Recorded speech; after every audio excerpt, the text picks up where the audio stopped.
মাননীয় প্রধানমন্ত্রীর নির্দেশে আমাদের এখানে মন্ত্রী মহোদয়রা আসছেন, এমপি মহোদয়রা আসছেন বিভিন্ন, তারপর আমাদের বিএনপি নেতৃবৃন্দরা আসছেন, এখানে ত্রাণ তৎপরতা চালিয়েছেন, বিভিন্ন সামাজিক সংগঠনগুলো ত্রাণ তৎপরতা চালিয়েছে।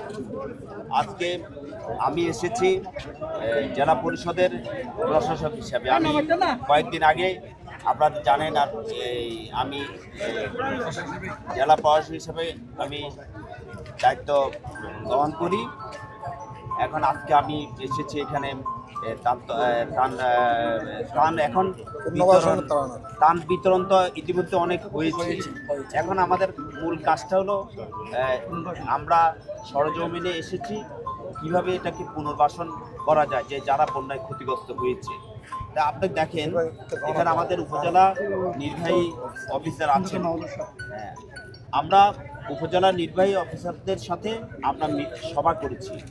আমরা বলেছি যে যেমন সাতখানিয়ায় কোথায় আমাদের যারা বন্যায় ক্ষতিগ্রস্ত হয়েছে